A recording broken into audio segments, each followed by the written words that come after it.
entrepreneurship and gumption from his uneducated mother, who started a series of small businesses. In 2001, he received the Schwab Foundation Award for Social Entrepreneur of the Year.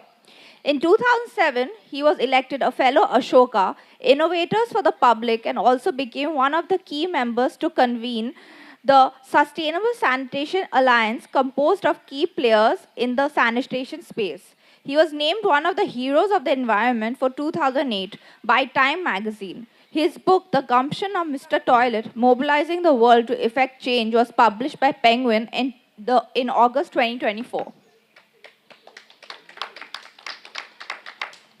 Next, we have GM Kapur.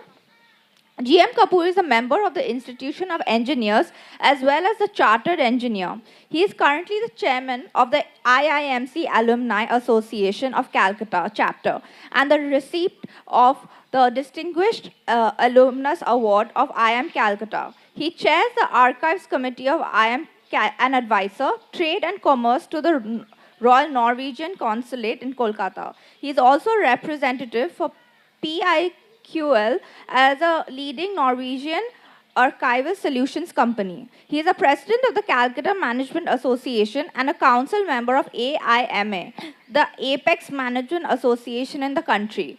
He chairs the Heritage Committee of the Bengal Chamber of Commerce and Industry. He has been a member of the National Governing Council and Executive Committee and State Governor of the West Bengal and Calcutta regional chapters of the the Indian National Trust of Art and Cultural Heritage.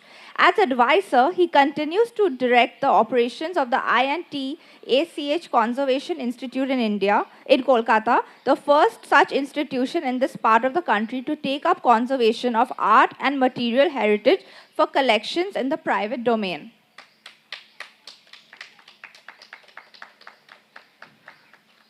We have Mudar Patherya next. He is the businessman and garbage picker, Urdu lover, butterfly chaser, stock picker, social activist, and writer. He runs TRIS, India's oldest agency in the area of corporate financial communications. He is also a prominent activist in Kolkata responsible for cleaning urban water bodies, including the famed Shantragachi Jheel twice over the turnaround of the famed Robindra Sarovar. He inspired the creation of philanthropic NGO called Kolkata Gives that mobilized nearly rupees 100 MN during the pandemic in cash and kind. He kick-started the trend of painting electricity boxes around the eminent Kolkata personalities and masterminded the organized Live in Lakes musical event inside the Rabindra Sarovar. He helped replant 149 fallen trees in 2020 during Amphan. And we have Poorna Banerjee, who's here with us every year and a festival favorite.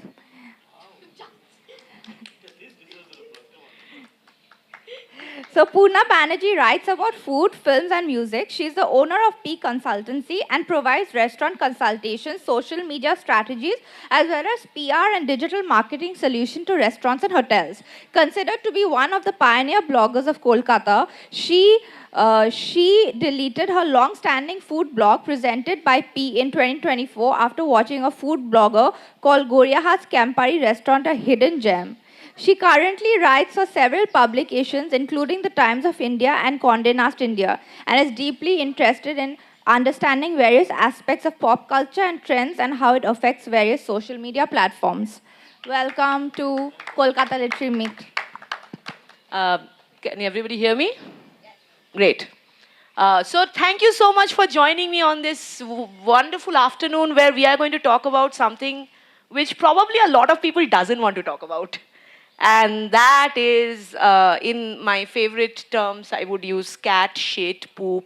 And I am so happy I can say them out loud here because the person who made it okay to say these words out aloud just around the turn of the century is sitting here, right here. In 2001, I think I was a 17-year-old who had no idea what I was doing with my life. And just a year before, somebody in this world had started thinking more inclusively about a very important part of our lives which we do not talk about, toilets. I am seeing a lot of women here, and I am absolutely sure every single one of you have been affected by the unavailability of a clean toilet. If you haven't, then I want you to raise your hand. If you have not. And if you have been, then I know, because all of you have been there when it is very difficult to not let it out. But we have to. It's horrible. And the beauty of this particular session is the fact that I am joined by two people here, along with Mr. Sim, who both are incredible in their own way, because they are trying to help our city be better. One of them is one Mr. Mudar Patherya, who I connected with during COVID. I fell in love with his work. I fell in love with the kind of conservation he was doing. I fell in love with the idea that he was giving alpona, and he was making people give alpona. And in fact, influencing people to beautify their own homes as well as others. This unselfish, beautiful act made me admire him so much that I actually looked him up. Sorry, I was being a stalker. I see, you have a stalker. That is a very cool thing. Anyway, actually not, but ठीक है. Let's go back.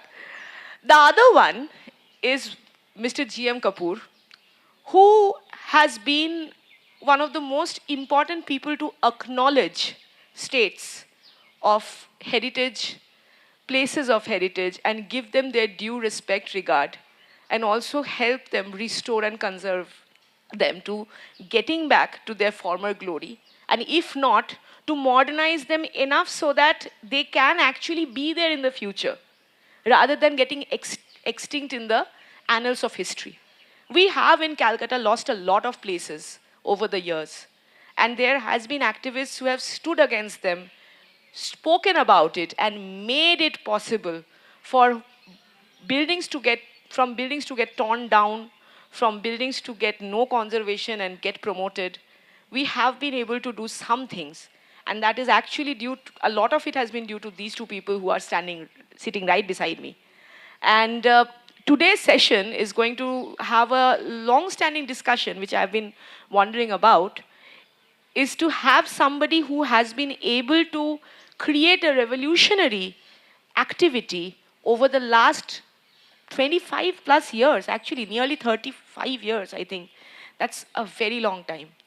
And he has been at it to improve something that is so basic, so important, and something that can help our health, our sanitation so much that I really want to learn from him.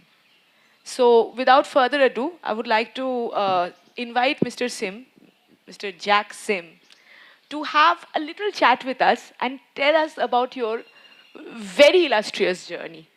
Very, very illustrious journey. Tell me, how did it start? So I was a school failure. So I failed O level, so I couldn't go to university. And there's no need to have a degree to start a business. So I started a business, and it was quite profitable. So I started 16 businesses.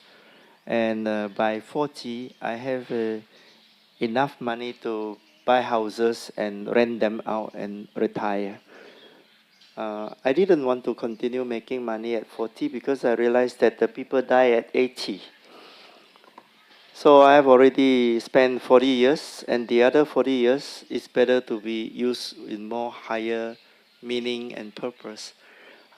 If you make more money than you can spend, it is called a loss-making business, because the leftover money is wasted, useless, and the time you use to exchange those money is precious, and you waste your time because you never use those money. So what to do with purpose? I look around and I found that the toilet and shit and poo and pee, these are words that nobody feel comfortable. You can see one person already walking out because he hear the word shit and he thinks, no, I'm not going to be here. I have never been to the toilet in my life. So basically what happened is that the world of development, they call it a water agenda. And if you call something by another name, then you never address it. So girls drop out from school when they are menstruating because there's no toilet. People find it very hard to find a toilet. If you find one, it's very dirty, no cleaners. And so I created the World Toilet Organization, the WTO, to play a pun on the World Trade Organization. And I was hoping that they will sue me so that I will be famous. But they never sue me, so I became famous. And from there, we declare our founding day, the UN World Toilet Day. No, the World Toilet Day first, and on the 19th of November in 2001. And after that, the whole world celebrated World Toilet Day every year. And 13 years later, it was declared by the UN General Assembly. All 193 countries adopted our founding day as the official UN World Toilet Day. So, how many people do I employ? The first 7 years, I employed nobody. I was just myself, working for free, buying my own air tickets and hotel and going everywhere talking to people. But we hosted World Toilet Summit in Singapore, then in Korea, in Taipei, in China, in Delhi. By the 7th year, we still haven't employed anyone, but we have President Abdul Kalam open our World Toilet Summit in Bigam Bawan in Delhi, and 6 minister and member of the Gandhi family, and then eventually it grew that the politician realized that they can win election by promising people toilet in India. So suddenly the toilet became a competitive agenda, and then we worked with Jairam Ramesh, Bidya Balan, and later on Modi started to build, promised to build toilet for everyone. And then we worked with him, with Venkaya Naidu, and then we have all kind of people coming on like Salman Khan, Shah Rukh Khan, Amitabh Bachchan, Deepika Padukone. You know, I'm a Singaporean, but I start to understand and meet all these Bollywood star, and then in 2016 we have Jay-Z and Coldplay and Ranbir Singh and everybody in Mumbai with 80,000 free tickets performance. 80,000 free tickets, right? So I think that the growth in India culminated to Modi building 110 million toilets, and not a lot of them are maintained. So we need to now do Swachh Bharat 2.0 to help change the behavior of people taking ownership of their toilets. Some of them became storeroom, became kitchen. So we have to change behavior as well. Around the world, over the last 20 over years, we have created 2.5 billion people toilet. And how can you do such a work with only how many people? We employ two permanent staff and 1 part-time staff.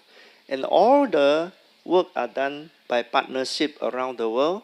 And in China, we help Chinese government clean up every public toilet in China. In 2004, when they hosted our World Toilet Summit, the public toilet was so dirty, and now 100% clean. So it's a cultural transformation, yeah. And we were very surprised that they changed so well and so fast. But it took 20 years to clean and clean and clean, and then we trained the toilet cleaners.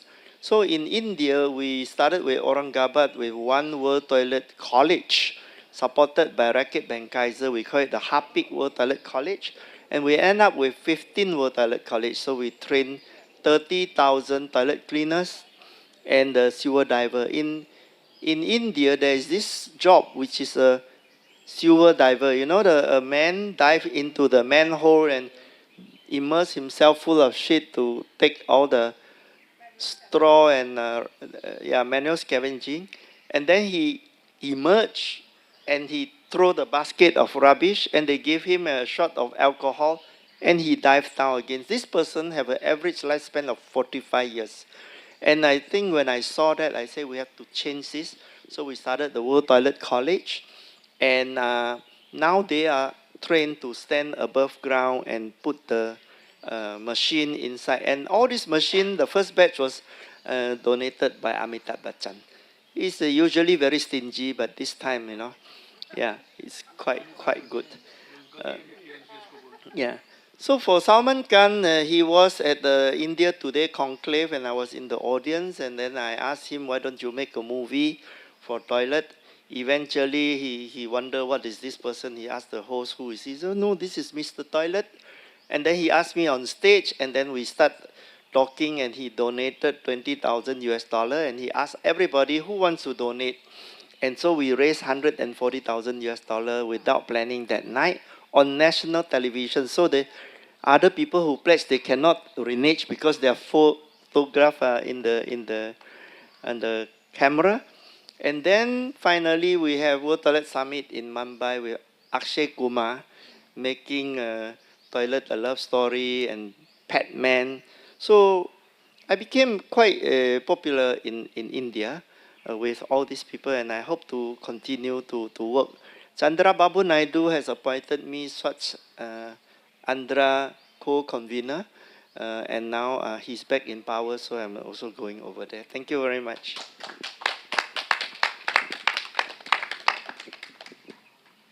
So here, speaking about the Swachh Bharat India campaign, you have been a pretty active member of that campaign from the get-go. And if I'm not mistaken, you have been giving a lot of advice to us. So I will come back there, but before coming there, I would like to ask Mr. GM Kapur about the importance of conservation in today's situation, which has brought us to intact, and the impact that it has today. You see, thank you very much for inviting me here because toilet is, I think, one of the oldest activities which all of us have been doing. No choice. So it is heritage anyway. It is part of our everyday heritage. Anyway, but how we came into the toilet conservation, or rather toilet requirement, we were pioneering the heritage walks in Calcutta way back 30 years, 35 years back. And at that time, as I think you mentioned, that women who were also participating in the walk, they were very uncomfortable at times. Because there was no public toilets in Calcutta. And especially in the area where we were taking them around in the BBD Bagh area, which is like a heritage center, central zone. So we, at that time, I was associated with the CII, and we, in fact, requested the CII to do some, at that time it wasn't CSR, whatever it was, public service activity with the petrol pumps. What we suggested was there are petrol pumps dotted all over the city.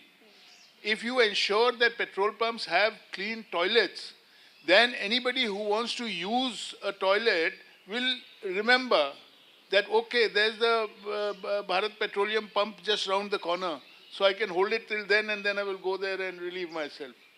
So that was the way we started this, and tell you that the petrol pumps have got, I think from what I understand, that there is a law, not a law, but at least a rule amongst themselves, that each petrol pump will have public toilets. Problem is this, keeping them clean. That is the biggest issue. All on the highway, you will find public toilets. If you're driving, you'll find every petrol pump has public toilets, but to use them requires superhuman effort. So our entry to say in this area as part of the heritage movement was one of this heritage walks. We wanted to have the toilets available to the people who are participating. And the second one is that whenever anybody visited any heritage site in the country, there were no toilets available. There were no washrooms. It's only now that you find even in Victoria Memorial there is a washroom. Earlier there was no washroom. So, to that extent, I would say there's a connect with heritage and toilets. So, our effort has been to try and get this activity moving. And what Jack has just mentioned, keeping them clean should be our major objective. Thank you. Thank you so much. Mudar, uh, a little bit a little while ago, I was actually very interested in the time you were conserving Robindra Sarovar and the lake. And you were talking about the situation of public space and the importance of public restrooms. And I would like to hear about your experience while you were cleaning up those places. And if you have something to share with us which has struck you in the recent times about safe sanitation and public spaces. So I'll just talk about two things. One, Robindra Sarovare যখন আমরা শুরু করলাম, this was diagonally across Menuka Cinema. We realized that the toilet had been occupied by squatters and being used for living there and raising chickens. So I raised this with the KMDA and one day we threw everything out. And the Sarovar employees said, না না এটা করতে গেলে অনেক problem হতে পারে, ওরা তো এসে আমাদের ধমকি দেবে আর ছুরি দেখিয়ে দেবে. So the biggest stumbling block were the bureaucrats. Bureaucrats means the chaps on the ground. But थोड़ी बहुत हिम्मत की, young थे, threw them out and eventually got it clean and got a Calcutta corporate to fund the transformation with new faucets, new basins, running line, etc. You know what? Within 2 months, every faucet, every pipe and every basin had been robbed, not made dirty. हवा हो गया और बेचारा बोला कि यार दोबारा मैं कैसे इसमें पैसा लगाऊं. तो कहीं ना कहीं I think there is a lack of priority. And the second part of what I want to say is extremely important. We have no award for innovation related to public hygiene. I mean, today, start with a school. There were a lot of school children here. How many of the school children would have a public recognition for the person who cleans the toilets on a day-to-day basis in that school? No one. How many of our organizations, how many of our Rotaries have one award for the cleanest toilet in Calcutta? Not one. How many of us will know which is the cleanest toilet in the country? Nobody's ever checked. Nobody's calculated. Jack, one of the things I want to check with you is that do you have a template that there are 52 things that you must have in a toilet, which if you do, you're a world-class toilet? I want to know that. We have. So we have a star rating, like the hotel star rating, 3, 4, 5 star. And in Singapore, we have a award. And also, we also changed the law in Singapore and in China, all of China and Hong Kong, the law that ladies' toilet has to be much bigger than the gents because the gents has urinal. So for every urinal or cubicle in the gents, you have to give the lady a cubicle. So after this law is changed and they have a new standard to provide, and then there's ladies not queuing up anymore. And how do I convince them that the government that this is important is because I explained to them that they are losing taxes when the women who could have been more productive are actually queuing up. So you don't talk about the inconvenience because they might say nothing to do with me, but you talk about the loss of taxes, then you calculate like everybody queue up for 5 minutes and then you multiply by entire year, then there are billions of dollars of losses. So every time you are persuading somebody, you need to create a narrative that is relevant. Along the way, we also, for example, in Brazil, they don't have money to do sewage treatment. And I said to the senator, 79 senator, you do not need the money. All you need to do is to change the law to allow privatization of your sewage treatment plant so that mutual fund can invest. So they changed the law and we attracted 14 billion US dollar investment. And the last law that we changed was in Singapore. We have 6 million people, but we have 30,000 free to use toilet that are clean. Why? Because the government put the law to say if you open shop and you are facing the customer, you have to open your toilet to anybody. And so anybody, as long as you are doing business with the public, whether you are a hotel or a restaurant or a shopping center, you must open to anybody. And it must be clean. If it's not clean, the government will fine you. So you not just have to provide it, you have to clean it. And it is all private toilet. So in this case, the government doesn't have to build toilet and doesn't have to pay money, and they can fine people and earn money from fines. So I think this is a good model.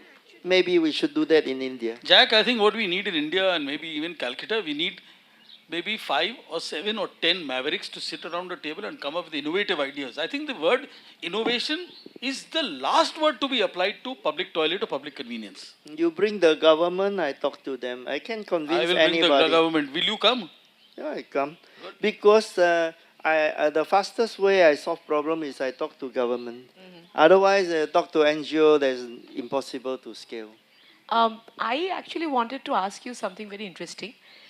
For you, 19 November is a very important date now. It's a World Toilet Day. Tell me a little bit about how this came about. So it was the founding day. It's not my birthday. It was the founding day of the World Toilet Organization. So that day happened to be an exhibition for building material. I want to host a World Toilet Summit, but I have no money. So I partner with a construction exhibition material fair. And they say if I sell exhibition booth for them, they'll give me a World Toilet Summit for free. And when we first set that up, we have 15 countries' government join, and suddenly it became a very official organization with only me, no staff. And it continued to be very, very famous. Right now, we are very highly sought after by global media. If you go and watch my movie, you can see on BBC, on CNN and all that. There's a very long movie, about 1.5 hour movie called Mr. Toilet, the World Number 2 Man on YouTube. And you can see the journey of how difficult to do, go to Andhra Pradesh and the bureaucrats waste your time. And then how we also go to Kumbh Mela. Mahakumbh is going on right now, but we went to the Ujjain one with only 30 million people. And use the entire Hindu clergy to promote toilet. In the beginning, I was having Jaram Ramesh argue with the minister of religious. What's her name? The lady. Yeah, in Uma Bhatti. So Uma Bhatti was sitting together with Jaram Ramesh and me and Madhya Pradesh, the chief minister, and we were arguing about toilet first or temple first, and then I say, why don't we get the priests to promote toilet? And then suddenly they all agree. So then I went to Kumbh Mela, and I get all the priests to promote toilet. And they changed their mind. They're no more dirty. They say this is clean. Yeah. If a framing a narrative telling story has to be so useful for the partner that they are all come to join. If it's nothing for them, they're not interested. Yeah. So you used a lot of guerrilla marketing and social media strategies back in the day to promote the toilets. And here I would like to say that social media recently is becoming a very big marketing strategy of using it. So I think in your book you had talked about the World Toilet Day, and this I used because you used it for a campaign to diss Justin Bieber. It was awesome. So, and tell me a little bit about the guerrilla marketing strategies that you have, that you use to definitely overcome some of the taboos that was around toilet and using the term in general. So generally, it's a humor, but without vulgarity. So that's very important. It's very, very dignified. And every time we talk about it, the people listen and they laugh, but then they became serious. So the whole process of doing this is captured in the book. And then you can also learn how to do whatever you want to do using this methodology of leveraging. You see, any NGO or any organization, no matter how big, your internal resources are limited. But the external resources are unlimited. You have to use every of the external resources and don't use the internal resources. Your internal resources is only to leverage the external resources.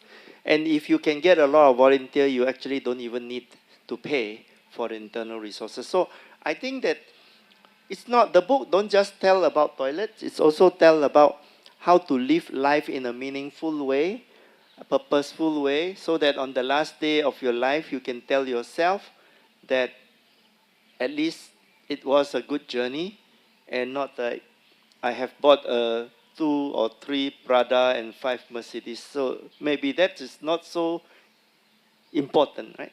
And also along the way, you have to raise a family, have 4 kids, and how do you, it also teach you how to have a romance with your wife for, forever, you know, and there are some tricks of the trade for men, how to do that. So I think as I'm now 68 years old, I don't have, today I just checked, I have 4,432 days before I die at 80.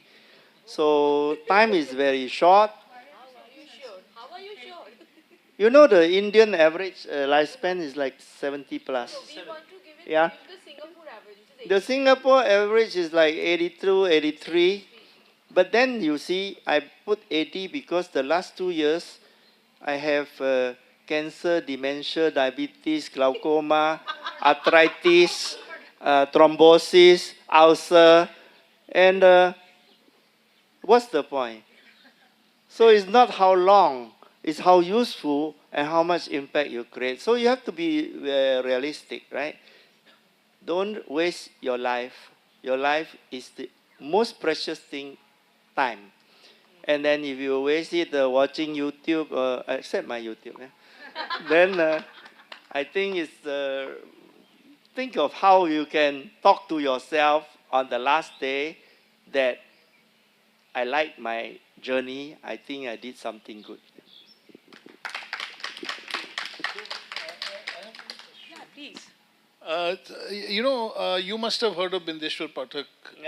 Sulabh He's a very good Shauchalaya. friend. Yeah, he passed Yes, away. yeah, he passed away. So his experiment did make an impact, but very, very limited. He didn't take it all India. Why couldn't he do that? Do you have any idea?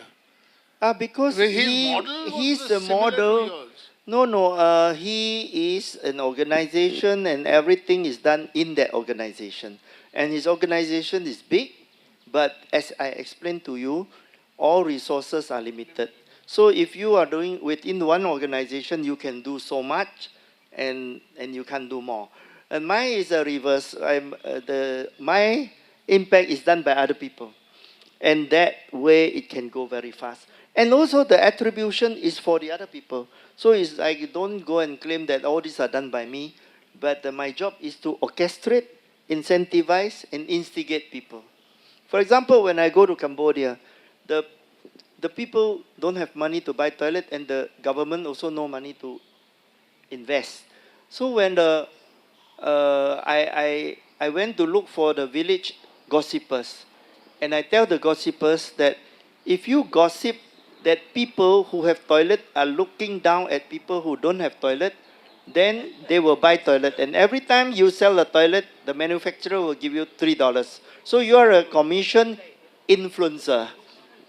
So the gossiper become influencer, which in the rural marketing was very successful. So eventually, the Rural Development Ministry of Cambodia took over the project, and millions of people have toilet by these gossipers. And gossipers normally are very troublemaker, but now they don't have time to gossip about people's family life. They are gossiping about toilet and they earn money. And the gossiper tell me that after they earn the money, they have very good relationship with their mother-in-law because now they buy present for their mother-in-law. So, we solve a lot of problem, personal problem, public health problem altogether. You didn't go to school, did you? I eventually went to school when I was 56. I graduated with a master degree in public administration. So my mother said, why do you go to university at 52? And then I say because you always grumble that your children never take that photograph with those funny hat. So I'm going to school. I'm going to give you that photograph, and and also that now I get the honorary doctorate from the Shobit University in Uttar Pradesh, and another one from the University of Strathclyde. So not going to school doesn't stop you from anything. Absolutely, good one. So, fantastic session so far.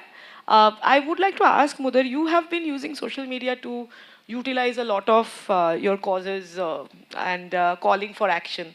Tell me a little bit about your journey through the recent things that you've been doing to improve the beauty of Calcutta. That may be a little irrelevant, but I will say that, if I could connect your subject of a toilet with social media, I'd make it fashionable. And it will only take me 1 month to do that. It's just that I've not applied my mind, which is the problem all of us face. It's not a priority. But if we made it a priority, we transform it. You just have to partner with some of the young people here. They know it like a second nature. Absolutely. It's very, very fast, very easy. I do my social media on LinkedIn and on Facebook, and I haven't done the Instagram part. But once I do that, I will go to the TikTok and the Douyin and the or Telegram and all that. And I need to work with young people. Anyone want to volunteer, please contact I'm to young. me. Because what I think is that we don't need to have people in Singapore. We need to be people anywhere in the world. And maybe people we don't even meet, but we can work together. So, Jack, in 6 months' time, I'm going to report back to you that I've made it fashionable, at least in my neighborhood. Yes. I would say with that, I would like to open this panel up for some questions. If anybody has any questions, please raise your hand. I can see one. Amrita, would you like to? I don't think we have mics. Do we have mics? It's okay. And she is very on mic. But তুই কো বা mic, তুই শুরু হয়ে যা। Is it on? So thank you for the session, Poorna. It was really, I have been facing this because I was going to do my B.Ed. For 40 hours, I didn't go to a toilet because I was traveling for Balasore, that's my hometown, to Guntur. 40 hours by bus. I am very picky about washrooms, and I haven't had a single drop of water since last 38 hours. I didn't drink water, and I had a privilege of meeting the Niti Aayog Commission head, Mr. Parmeshwaran, during my stint in Jagriti Yatra. He was always boosting that we did this, we did that. But let me tell you, I confronted him and he was like, he doesn't have a word to say. He was mum. I said, sir, you are boosting so much of Swachh Bharat. I myself have traveled 40 hours from Balasore, that's Orissa, to Andhra Pradesh. Not a single toilet was clean. I didn't use it. What is your action about it? He was like, mum. So I would ask you, sir, please again do something about it in India, because your model is very, this thing, we need active participation of yours in India again. I have been to Guntur because Kodela Prasad, the former, what is called the Speaker of Legislature, he was my convener. I was a co-convener. He passed away, right?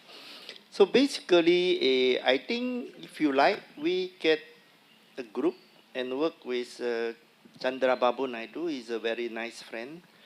Now he's in power. I think he's a kingmaker. So we can leverage on that. And his son also, Jogesh, I think is a good resource. So you see, I'm sitting in Singapore, working more or less alone with two staff, one in Bangalore and one in Dubai, and a part-time person in Singapore. But I know a lot of people. I mean, and I start to rattle out all these Indian names. It's quite strange that a Singaporean is actually friends with all these people, right? So I think that the good thing about my situation is that if I ask for an appointment, they say, okay, let's come and talk. So at least on the Zoom call, then if they say you come to India, then I say you fly me. So very often we can open doors, but then the follow-up of the local people, very important. So I cannot be doing implementation. So I need always a team. And if the team have energy, they can stay. A lot of people say, I volunteer, then after a while, oh, you are so busy, then they run away. So those kind of people, they waste the time. So we need the serious people, and then we can do it. So there is a friend of mine who has an entrepreneurial spirit to solve your kind of problem. He has a product called Pink Pea. Since you do P consultancy, maybe you could. It's actually presented by P Consultancy, but well, you know. she Anyway, picked out half of it. so this is meant for women in situations like yours. I don't know how successful it's going to be, but this is something which permits you to go to any room where you have privacy and use it, and you don't have to bother about the cleanliness of the toilet facility there. So this is, as I said, innovation or entrepreneurship or whatever it is, which may hopefully succeed, but it will give relief to a lot of people, especially who are traveling, and maybe in other places also where there are lack of facilities. Thank you. Jack, we would be very happy to invite you to India, make you a citizen, live here. You've got 6 million people in Singapore. We've got 1.45 billion people. You will live till 105. You've got so much of work in this country. Please come and I will give you a place to stay, and I will also fly you down. Yeah. So you've got You your have place, lots and I of will places fly in you down. India. Oh, that's very nice. I think if you, because this session is not so long, you just go there and get a book. This is like a secret recipe for solving problem, not just toilet problem, every other problem. Could be poverty, could be health, could be tourism, could be anything. And if you read about it, then you will start to think, hey, why is it that every problem is actually quite simple to solve, and the people create complication? So there's also a chapter about bureaucracy, how every idea will be gone into a black hole, and never talk to middle management bureaucrats. They will not do anything because they don't have the power. Always go to the top guy, and then he say yes, and then he go down, and then this guy is stuck. He cannot don't do, because every time you email, you CC to the chief minister or minister or permanent secretary or whoever. There are all kind of secretary here, right? Additional secretary, this secretary, that secretary. So, yeah. So if we are able to leverage the big guys, they don't have time. People who have power have no time. People who have time have no power. So always go to the people who have time, who have power and no time, and then use that. And you take a photograph with that guy. Then this guy in the middle is very scared of you. Okay, we have time for one last question. Please.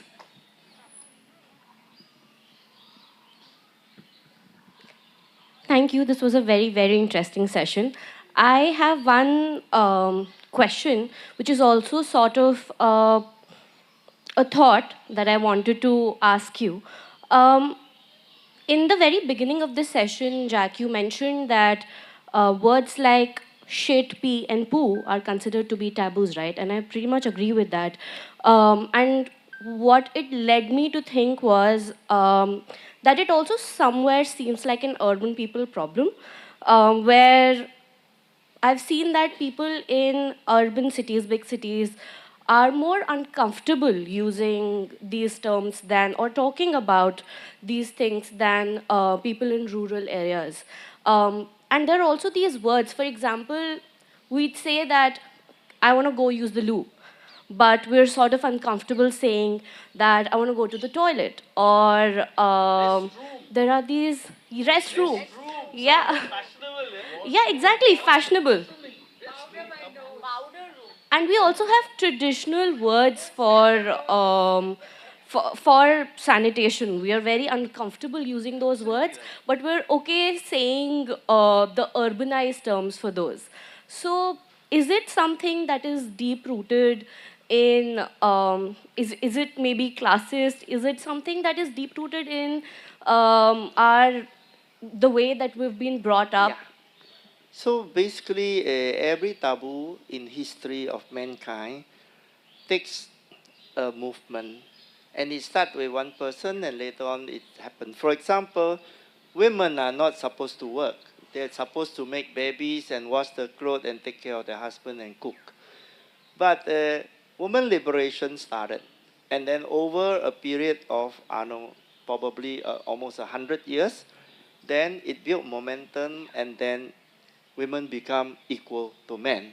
And very often, equal to men means I want to be equal to you, but please treat me like a lady also, right? So more than equal. So basically, uh, uh, you know, recently the Me Too movement was very fast. And it was also started by a bunch of girls, and some incident happened. And in the past, there's also the HIV people that not speak about it. Now they just come out open. Then the LGBT taboo. And long ago, there are other taboo like leprosy and all that. So every taboo can be broken, and the language you use will evolve. But toilet is a very interesting one because you cannot choose, and you didn't go and commit that venereal disease willingly, willfully. You actually have to go to the toilet. You cannot choose. And yet you cannot speak about it. That's ridiculous. So I think we have to give permission to people to speak about it. And the best permission so far is the media, legitimacy, and the humor that we use. And now everybody talks about it more and more. And at the UN, they still call it water because they cannot raise funds when they call it sanitation. And all the NGO, they're basically chasing dollars. They're not actually so focused on the original intention of the agenda because they're on survival mode. So what I felt is that we make jokes like this, you know, Valentine's Day, I say, your toilet is your most intimate life partner. You have to send flower to the toilet on Valentine's Day because you can't live without it. And it is so intimate that it is the only life partner that every time you meet, you have to take off your pants, you know.